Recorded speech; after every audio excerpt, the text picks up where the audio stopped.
Kamayani. Last part में हमने किया था कामायनी का इंट्रोडक्शन। कामायनी जयशंकर प्रसाद ने लिखी थी, 1935 में इसका प्रकाशन हुआ था।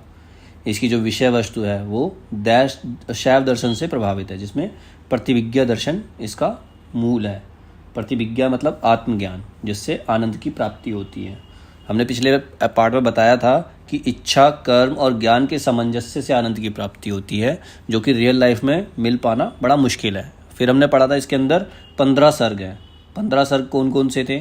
चिंता, आशा, श्रद्धा, काम, वासना, लज्जा, कर्म, ईर्ष्या, ईड़ा, स्वप्न, संघर्ष, निर्वेद, दर्शन, रहस्य और आनंद। और ये बताया था कि इसमें 3 जो सर्ग हैं वो एग्जाम पॉइंट ऑफ व्यू से बहुत इंपॉर्टेंट है। 3 सर्ग में पहला सर्ग जो है वो श्रद्धा सर्ग है, फिर लज्जा सर्ग है और उसके बाद ईड़ा सर्ग है। तो आज हम पढ़ेंगे श्रद्धा सर्ग के बारे में। श्रद्धा सर्ग अब ये शुरू होता है जब जो मनु है वो प्रलय के बाद एकांत वन में अकेले बैठे हुए हैं, ठीक है, और जीवन से पूरी तरह से विक्षिप्त हो गए हैं, जीवन से पूरी तरह से ऊब चुके, मतलब पूरे मन में आलस भरा पड़ा है, पूरा मन जो उनका ऊब गया हर चीज़ से। अब वो कुछ भी काम करना चाहते नहीं हैं। तो जब वो बैठे होते हैं एकांत में, तभी श्रद्धा का प्रवेश होता है। तो पहला जो इसका छंद है वो क्या है? कौन तुम संस्कृति जल निधि तीर, तरंगों से फेंकी मणि एक, कर रहे निर्जन का चुपचाप, प्रभा की धारा से अभिषेक, विश्रांत और एकांत, मधुर जगत का सुलझा हुआ रहस्य, एक करुणामय सुंदर मौन और चंचल मन का आलस्य। तो इसमें क्या कहा है? जब श्रद्धा प्रवेश करती है, मनु बेचारे बैठे हुए हैं हताश, निराश, कुछ करना नहीं चाह रहे, कर्म से वो हट चुके हैं, ठीक है। तब श्रद्धा उनसे पूछती है, आके पूछती है मनु से, कौन तुम संस्कृति जल निधि तीर, तुम इस जल निधि तीर के, मतलब इस समुद्र के, संसार रूपी समुद्र के किनारे पर अकेले एक मणि के समान पड़े हुए, जैसे समुद्र अपनी अंदर से मणि को निकालकर बाहर फेंक देती है, उसी प्रकार तुम कैसे एकांत में पड़े हुए हो, कर रहे निर्जन का चुपचाप, प्रभा की धारा से अभिषेक। इस निर्जन का मतलब होता है जहाँ पर कोई ना हो। निर्जन का मतलब होता है जहाँ कोई व्यक्ति, कोई चीज़ ना हो। तो ऐसे निर्जन जगह पर तुम प्रभा मतलब सुबह जो किरणें पड़ती है, उस तरह से तुम्हारे अंदर से तुम्हारा तेज निकल रहा है, ठीक है, जो तुम एकांत में बैठे हुए हो। और तुम विश्रांत और एकांत, विश्रांत मतलब हताश से, विश्रांत मतलब होता है हताश, अपसेट इंग्लिश में बोल सकते हैं उसे, और अकेले, बिल्कुल अकेले कैसे बैठे हुए हो। फिर कहती है, मधुर जगत का सुलझा हुआ रहस्य, एक करुणामय सुंदर मौन और चंचल मन का आलस्य। मतलब तुम्हारा मन जो है वो चंचल है, तुम्हें देखकर लगता है तुम बहुत कुछ कर सकते हो, तुम्हारा मन चंचल है, अलग अलग बातें सोच सकता है, लेकिन तुम आलस्य से भरे पड़े हो, तुम सिर्फ आलस से भरे पड़े हो, इसीलिए तुम कुछ करना नहीं चाह रहे, इसीलिए तुम एकांत में बैठे हुए हो। तो इसका क्या रहस्य है वो पूछती है श्रद्धा। फिर आगे, सुना यह मनु ने मधुर गुंजार, मधुकरी का सा जब सानंद, किए मुख नीचा कमल समान, प्रथम कवि का ज्यो सुंदर छंद। जैसे ही मनु ने उसकी ये मीठी आवाज़ सुनी, मधु गुंजार मतलब मीठी आवाज़ सुनी, मधुकरी सा जब सानंद, मधुकरी मतलब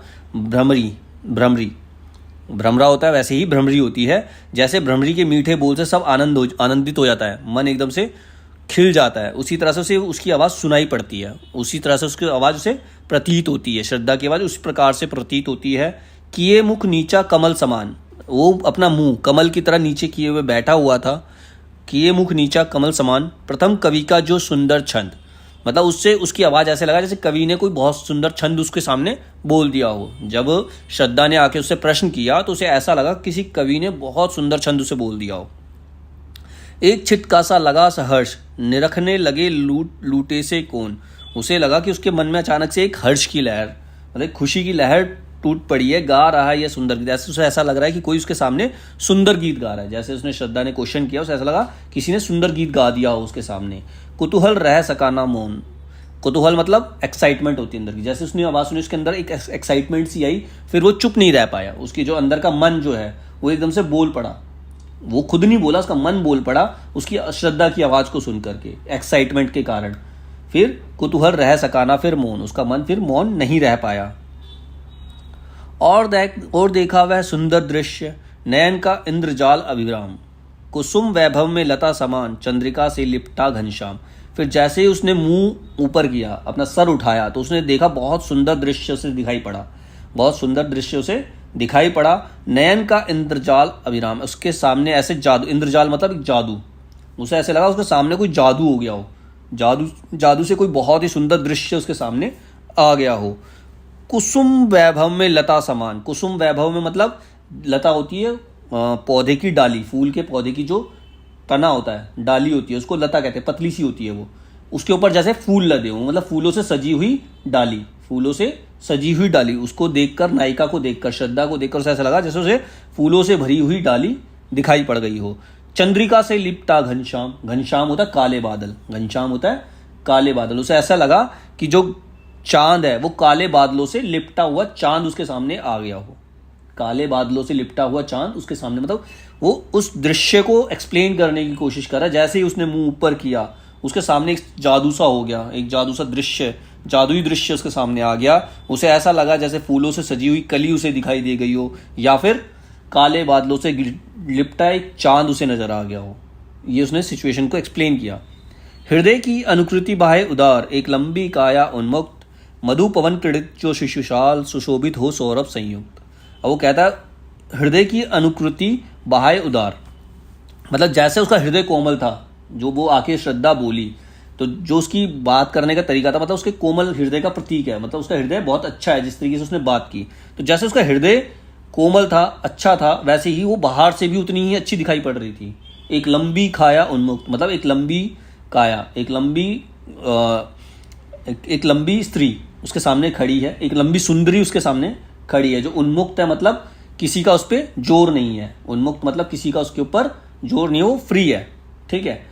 मधु पवन क्रीड़ित जो शिशुशाल, जैसे मधु पवन मीठी मीठी हवा में, शिशुशाल, शाल एक पेड़ का नाम है, साल का छोटा सा पेड़ जैसे हवा में लहरा रहा हो, इस तरह से उसे वो नायिका दिखाई पड़ती है। जैसे साल का एक छोटा सा पेड़, साल का छोटा पेड़ नहीं कि बच्चा उसका, वो मीठी हवा में खेल रहा हो, उसी प्रकार से वो नायिका उसे प्रतीत होती दिखाई पड़ती है। सुशोभित हो सौरभ संयुक्त, उसे उसकी वजह से, नायिका की वजह से चारों ओर सुगंध फैल गई है।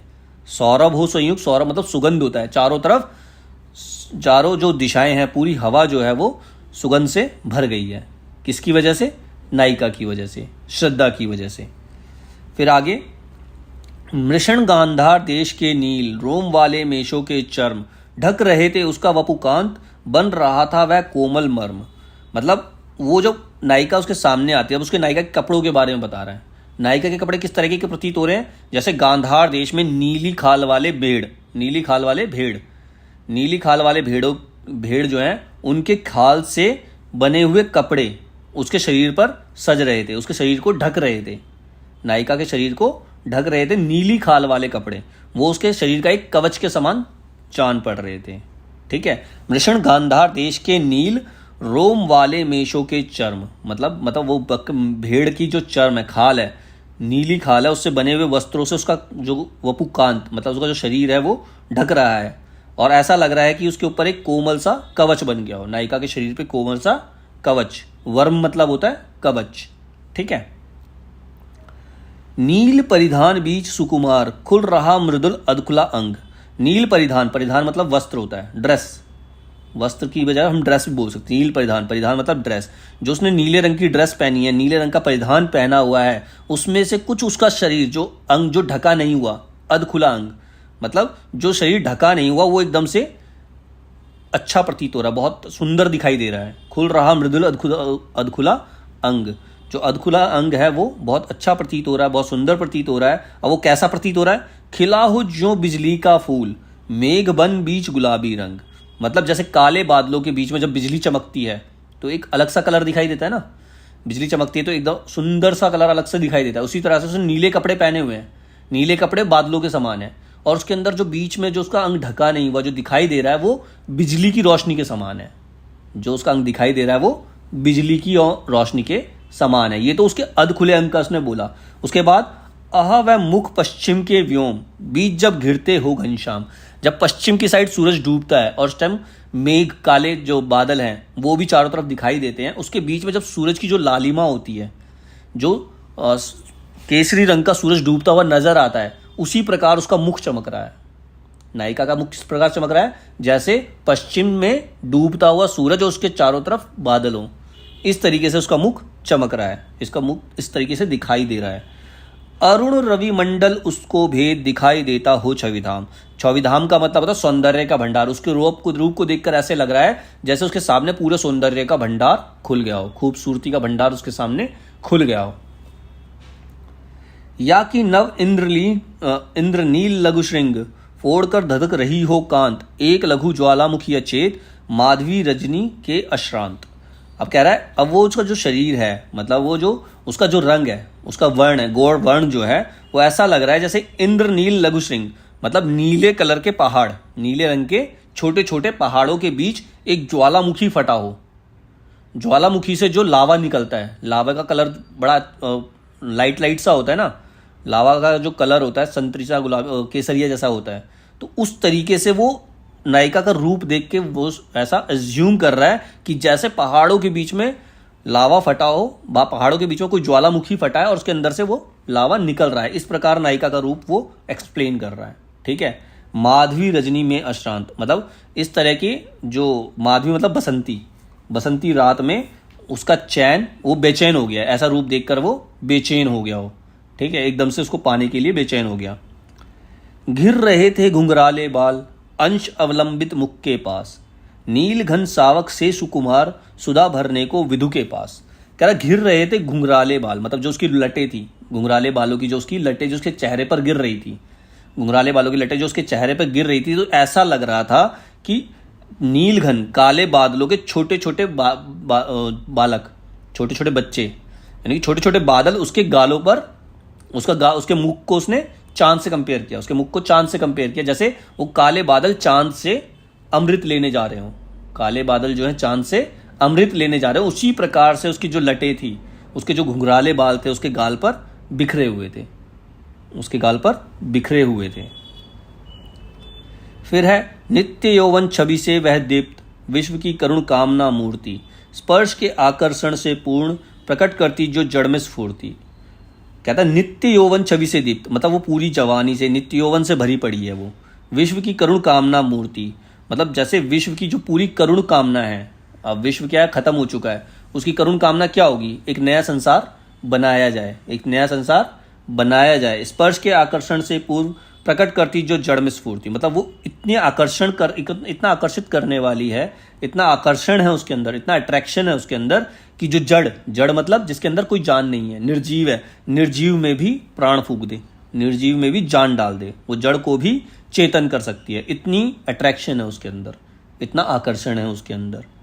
उषा की पहली लेखा कांत माधुरी से भीगी भरमोद, मद भरी जैसे उठे सलज भोर की तारक दुति की गोद। वो कह रहे उषा की पहली लेखा कांत, उषा क्या होती है, मॉर्निंग, सुबह का जो समय होता है वो उषा होता है। ठीक है, उस टाइम पे पहली जब सूरज की किरण पड़ती है वो उस किरण के समान है। माधुरी से भीगी भर मोद, माधुरी मतलब होता है मधुर। ठीक है, अमृत है, मीठा मधुर, उससे वो पूरी मधुर आवाज से भरी हुई है।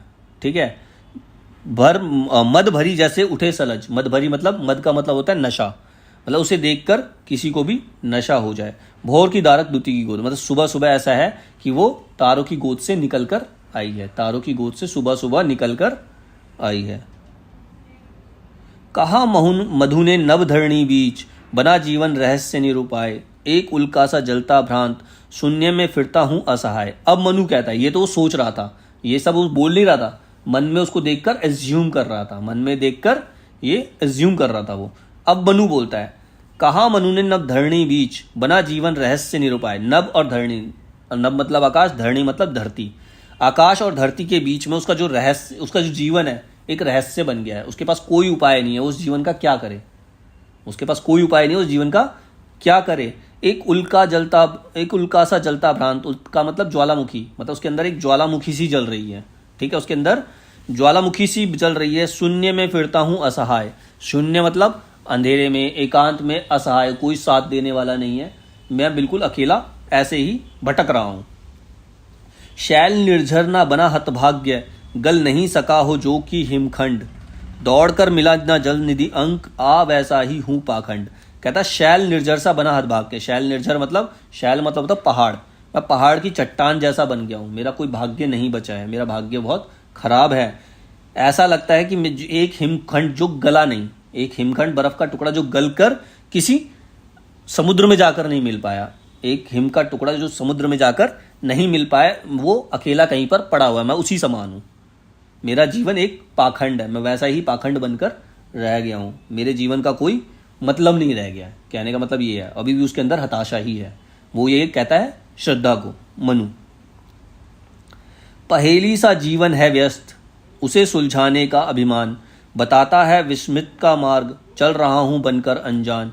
कह रहा मेरा जीवन जो है वो पहेली हो गया है और मैं इस पहेली को सुलझाने में व्यस्त हो गया हूँ। ये पहेली सुलझ नहीं पा रही है, उसे सुलझाने का अभिमान, मुझे सुलझाने का कोई रास्ता नजर नहीं आता। ठीक है, बताता है विस्मृति का मार्ग, ये मुझे वही विस्मृति जो पुराने समय की यादें हैं, बस वही मेरे मन में आती रहती हैं, वही पुरानी यादें जो मुझे दर्द दे रही हैं वही मेरे मन में आ रही हैं। चल रहा हूँ बनकर अनजान, बस मैं चल रहा हूँ और मुझे कोई पता नहीं कि मुझे कहाँ जाना है, कहाँ मेरा रास्ता है, कहाँ मेरी मंजिल है, कुछ नहीं पता। भूलता ही जाता दिन रात, सजल अभिलाषा कलित अतीत, मैं हमेशा दिन रात भूलना चाहता हूँ उस कलित अतीत को, उस पुराने उस बुरे अतीत को मैं भूल जाना चाहता हूँ। बढ़ रहा तिमिर गर्भ में नृत्य, जीवन का यह संगीत, मेरा जीवन का जो संगीत है वो अंधेरे में डूबता ही जा रहा है। तिमिर का मतलब होता है अंधेरा, अंधेरे के गर्भ में मेरा पूरा जीवन का संगीत जो है, मेरा जो जीवन है वो डूबता जा रहा है। ठीक है, क्या कहूँ क्या हूँ मैं अब उद्भ्रांत, विविर के नील गगन के आज, वायु की भटकी एक तरंग, शून्यता का उजड़ा सा राज। वो कहता मैं क्या कहूँ, मैं क्या हूँ, मैं बहुत ज़्यादा उद्भ्रांत मतलब बहुत ज़्यादा भ्रमित हो चुका हूँ, मतलब मुझे कुछ समझ नहीं आ रहा है, मेरा दिमाग ही काम नहीं कर रहा है।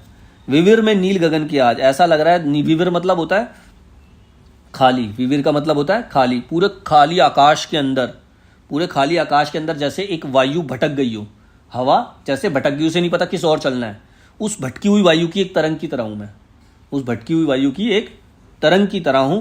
शून्यता का उजड़ा सा राज, मेरा जीवन में शून्यता भर गई है, मेरे जीवन में अंधेरा भर गया है, मेरे जीवन में कुछ भी सही नहीं है। एक विस्मृति का स्तूप अचेत, ज्योति का धुंधला सा प्रतिबिंब, और जड़ता की जीवन राशि, सफलता का एक संकलित विलंब। कह रहा है एक विस्मृति का स्तूप अचेत, मैं एक पुरानी यादों का एक स्टैचू बन गया हूँ, पुरानी यादों का एक स्टैचू बन गया हूँ जिसके अंदर कोई जान नहीं है। ज्योति का धुंधला सा प्रतिबिंब, मेरे अंदर रोशनी की बहुत धुंधली सी प्रतिबिंब छाया है, बहुत धुंधली सी रोशनी है मेरे अंदर, उसके अंदर बहुत धुंधली सी रोशनी है। और जड़ता की जीवन राशि, मेरा जीवन जड़ता का प्रमाण बन गया, जड़ता मतलब इसमें कोई जान नहीं रह गई है। सफलता का संकलित विलंब, और मेरे अंदर कोई सफलता पाने की आशा नहीं है। ठीक है, और वो सफलता पाने के लिए मैं बहुत देर, विलंब मतलब बहुत देर हो चुकी है, मुझे कुछ नहीं हो सकता। अब पूछता है उससे, श्रद्धा से पूछता है, कौन हूं तुम बसंत के दूत, बिरस पतझड़ के अति सुकुमार, घन तिमिर में चपला की रेख, तपन में शीतल मंत बयार। कह रहा तुम कौन हो, तुम बसंत के दूत हो। उसको देख के ऐसा लग रहा है जैसे बसंत का कोई दूत आया। बसंत ऋतु क्या होती है, जब चारों तरफ हरियाली छा जाती है, कोयले गाने लगती हैं, बहुत अच्छा वातावरण चारों तरफ हो जाता है, तो उसको ऐसा लगता है, नायिका को देख कर ऐसा लगता है कि कोई बसंत का दूत आया है, कि हाँ अब उसके जीवन में बसंत आने वाला है, उसको संदेश देने आया है। तो उसको पूछता है, क्या तुम बसंत के दूत हो। बिरस पतझड़ के अति शुभ कुमार, मेरे इस पतझड़ वाले जीवन में, जो मेरे जीवन में पतझड़ छाया हुआ है, पूरा अंधेरा छाया हुआ है, उस पतझड़ वाले जीवन में तुम बसंत के दूत बनकर आए हो। घन तिमिर में चपला की रेख, तपन में शीतल मंत व्यार, तुम मेरे जीवन के अंधकार में, चपला मतलब बिजली, चपला मतलब बिजली, तुम मेरे जीवन के अंधकार में बिजली की रोशनी के समान, मेरे जीवन के अंधकार में बिजली बनकर आए हो, या फिर मेरा जो जीवन जल रहा है, मेरा जो मन जल रहा है, अतीत की आग से जो मेरा मन जल रहा है, उसमें एक तुम शीतल मंद बयार, बयार मतलब हवा का झोंका, शीतल हवा का झोंका बनकर आए हो। नखत की आशा किरण समान, नखत तो नक्षत्र, तो तुम नक्षत्र की आशा लेकर आए हो मेरे जीवन में।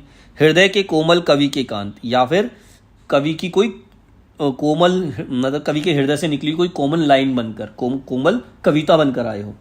ठीक है, कल्पना की लघु लहरी दिव्य कर रही मानस हलचल शांत, तुम इस तरह से आए हो जैसे कोई कल्पना, तुम्हें पाने की कल्पना मेरे मन की हलचल को शांत कर रही है। मेरा मन जो व्यथित है, जो आलस से भर चुका है, जो नेगेटिविटी से भरा पड़ा है, उसमें तुम एक दिव्य कल्पना की तरह आए हो, उसको, उस मेरे मन की हलचल को शांत कर रहे हो।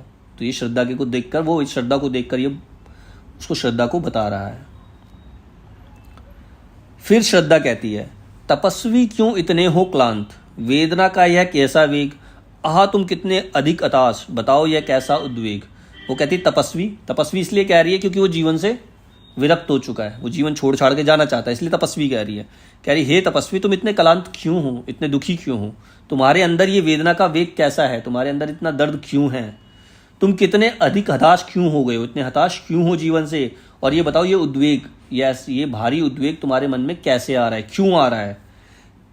जबकि कर रही लीलामय आनंद, महाचित्ती सजग हुई सी व्यक्त, विश्व का उन्मीलन अभिराम, इसी में सब होते अनुरक्त। कह रही ये तो प्रकृति की माया है, जो भी प्रलय हुई वो प्रकृति की इच्छा थी, परमेश्वर की इच्छा थी, उनकी इच्छा से ये सब हुआ, ये सब प्रकृति का किया हुआ है। तुम इसके लिए क्यों अपने आप को दोषी ठहरा रहे हो, या तुम क्यों उद्विग्न हो रहे हो उसके बारे में।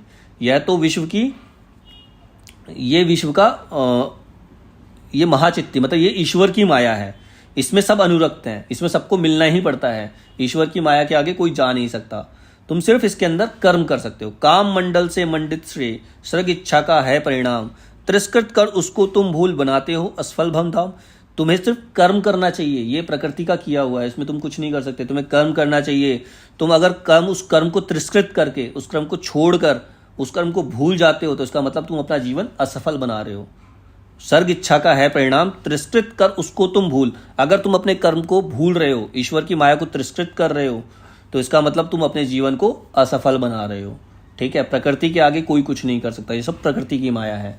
ठीक है, दुख की पिछली रजनी बीच, विकसता सुख का नवल प्रभात। मतलब हमेशा जब दुख की रात होती है, कभी रात होती है, उसका हर रात का सवेरा होता ही होता है। जब भी रात होगी उसके बीच में सुख का सुख का सूरज निकलेगा ही निकलेगा। ये जो दुख है, कहता है एक पर्दा या झीना नील, जो जिसे छिपाए जिसमें सुख गात। कहती ये जो दुख है ये एक पर्दे के समान है, तुम्हारे जीवन में एक नीले पर्दे के समान है। झीना नील मतलब पतले नीले कपड़े के समान है, जिसके पीछे सुख छुपा हुआ है। ये दुख जो है ये पतले से नीले कपड़े के समान है, जिसके पीछे सुख छुपा है। तुम समझे हो अभिशाप, जगत की ज्वालाओं का मूल, ईश का वह रहस्य वरदान, कभी मत जाओ इसको भूल। वो कहती है जिसको तुम अभिशाप समझ रहे हो, ये जो सब कुछ हुआ है इसे तुम अभिशाप समझ रहे हो, जीवन में बहुत बुरा हुआ है, ये जगत की ज्वालाओं का मूल है। जब भी जगत में पाप बढ़ेगा, कुछ भी होगा, तो प्रकृति अपना चेंज लेके आएगी। प्रकृति कभी एक जैसी नहीं रहती, नेचर कभी एक जैसा नहीं रहता। तो ये ईश्वर का रहस्य है, इसी रहस्य में तुम इसको वरदान समझो। तुम्हें जो जीवन मिला है, इसके बीच जो तुम्हें जीवन मिला है उसको तुम वरदान समझो, और इस बात को मत भूलो ये सब ईश्वर की माया है। ठीक है, प्रकृति के यौवन का श्रृंगार, करेंगे कभी ना वासी फूल। वो कहती है जो प्रकृति है उसकी यौवन का श्रृंगार कभी बासी फूलों से नहीं होता। पतझड़ में जो फूल गिर जाते हैं, जो पत्ते गिर जाते हैं, वो वापस जाकर पेड़ों में कभी नहीं लगते, हमेशा नए पत्ते नए फूल ही उगते हैं। ठीक है, मिलेंगे वे जाकर अति शीघ्र, आ उत्सुक उनकी धूल। मतलब जो पत्ते गिर गए हैं, जो बासी हो गए हैं, वो धूल में ही मिलना है उन्हें। अगर तुम अपने मन से जोश को निकाल दोगे, अपने मन से आशा को निकाल दोगे, तो तुम भी धूल में ही मिल जाओगे, अगर तुम कर्म नहीं करते हो। पुरातनता का यह निर्मोक, सहन करती ना प्रकृति एक पल। मतलब पुरातनता, प्रकृति हमेशा बदलती है, प्रकृति कभी एक जैसी नहीं रहती, वो पुरानी चीज़ों को कभी स्वीकार नहीं करती। ठीक है, प्रकृति पुरानी चीज़ों को कभी स्वीकार नहीं करती, वही लिखा है पुरातनता का। पुरातनता मतलब प्राचीन चीज़ें, पुरानी चीज़ें। पुरातनता का यह निर्मोक, सहन करती ना प्रकृति एक पल। पुरातनता को प्रकृति एक पल भी सहन नहीं कर सकती। ठीक है, तो इसमें पढ़ा है ना, प्रकृति जो बदलाव प्रकृति का नियम है। बदलाव जो है वो प्रकृति का नियम है। जो बदलाव को एक्सेप्ट करेगा, जो चेंज को एक्सेप्ट करेगा, वो आगे बढ़ेगा। जो चेंज को एक्सेप्ट नहीं करेगा वो कभी आगे बढ़ नहीं सकता। तो प्रकृति भी उन्हीं को स्वीकार करती है जो चेंज को स्वीकार कर सकते हैं, जो बदलाव को स्वीकार कर सकते हैं। नित्य नूतनता का आनंद किए हैं परिवर्तन में टेक। मतलब प्रकृति में हमेशा नएपन का आनंद भोगो। बसंत में तुम पुराने फूलों का मोह मत करो, जो नए पुष्प आए हैं उनको एंजॉय करो। जब बसंत ऋतु आती है तो जो फूल झड़ चुके हैं उनका मोह रखने से अच्छा है जो नए फूल आए हैं उनका आनंद लो। परिवर्तन को एक्सेप्ट करो, परिवर्तन को एंजॉय करो, चेंज को एंजॉय करो। अकेले तुम कैसे असहाय, भजन कर सकते तुच्छ विचार, तपस्वी आकर्षण से हीन, कर सके नहीं आत्मविस्तार। तुम अकेले असहाय ही रहोगे। अगर तुम अकेले रहोगे तो असहाय रहोगे, अपने लिए साथी ढूंढो। भजन कर सकते तुच्छ विचार, मतलब तुम अपने तुच्छ विचारों के साथ रहोगे, अकेले रहोगे तो तुम कुछ नहीं कर सकते। तपस्वी आकर्षण से हीन, कर सके नहीं आत्मविश्वास। अगर तपस्वी तुम आकर्षण से हीन हो जाओगे, अगर किसी चीज़ से आकर्षित नहीं होगे, अपने मन में नई चीज नई ऊर्जा नहीं लेके आओगे, तो तुम अपना आत्मविस्तार नहीं कर पाओगे, अपनों खुद को आगे नहीं, अपने खुद की डेवलपमेंट नहीं कर पाओगे, अपने खुद को आगे नहीं बढ़ा पाओगे। दब रहे हो अपने ही बोझ, कभी भी नहीं कहीं अवलंब। तुम अपने ही बोझ के तले दबते जा रहे हो, अपने ही पुरानी सोच के तले तुम दबते जा रहे हो। अपने लिए कुछ नया क्यों नहीं ढूंढते, खोजते भी नहीं कहीं अवलंब, कोई नया सहारा क्यों नहीं ढूंढते। तुम्हारा सहचर बनकर क्या ना उरुण हूँ मैं बिना विलंब। वो कहती है मैं तुम्हारी साथी बन सकती हूँ, श्रद्धा उसको डायरेक्टली प्रपोज कर रही है, मैं तुम्हारी साथी बन सकती हूँ, तुम्हारा सहचर बनकर ना उरुण हो जाऊं मैं बिना विलंब। मतलब बिना विलंब किए मैं तुम्हारी साथी बनकर तुम्हारे सारे ऋण से तुम्हें मुक्त कर सकती हूँ। समर्पण लो मेरा सेवा का सार, तुम मेरी सेवा का समर्पण स्वीकार कर लो, तुम मुझे स्वीकार कर लो। सजल संस्कृति का यह पतवार, आज से यह जीवन उत्सर्ग इसी पद तल के विगत विकार। तो ये जो हमारा जो हम दोनों का जो मिलन होगा वो एक पतवार की तरह होगा, जो हम दोनों का जो मिलन होगा वो एक पतवार की तरह होगा। जैसे पतवार से सागर को पार किया जा सकता है, भव सागर को पार किया जा सकता है, उसी प्रकार हम दोनों का जो मिलन है वो पतवार का काम करेगा, इस जीवन को नया उद्देश्य देगा। ठीक है, इस जीवन को नया उद्देश्य देगा और संसार को इससे दुखों से पार लगाएगा, संसार को दुखों से आगे लेकर जाएगा। विश्व की दुर्बलता बल बने, पराजय का बढ़ता व्यापार। कह रहा विश्व में जो दुर्बलता है उसी को बल बनाओ, अपनी दुर्बलता को अपनी पावर बनाओ। जो तुम्हारी दुर्बलता है, तुम निराश हो चुके हो, उस निराशा को खत्म कर दो। पराजय हमेशा आएगी, पराजय का बढ़ता व्यापार, पराजय हमेशा मिलेगी ही मिलेगी, ये दुनिया का दस्तूर है, दुनिया का नियम है। तुम हारोगे, पराजित होगे, लेकिन अपनी दुर्बलता को अपनी ताकत बनाओ। ठीक है, हंसता रहे उसे सविलास, शक्ति का क्रीड़ा में संचार। जो हमेशा दुखों में भी हंसता रहेगा, उसके अंदर शक्ति का एक संचार हमेशा होता रहेगा। शक्ति के विद्युत कण जो व्यस्त विकल बिखरे हैं हो निरुपाय।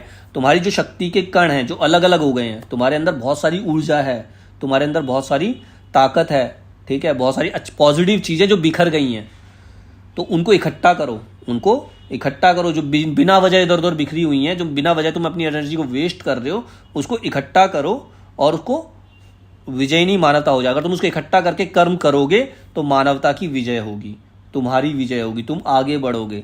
ये लोगों के लिए सीधा सीधा संदेश है कि जो हम अपनी ताकत को, अपनी ऊर्जा को अलग अलग जगह पर लगा देते हैं, मतलब हम अपने टाइम को इधर उधर वेस्ट करते हैं, अगर सारे टाइम को इकट्ठा करके एक ही लक्ष्य की तरफ लगा दें तो हमें लक्ष्य की प्राप्ति अवश्य हो जाएगी।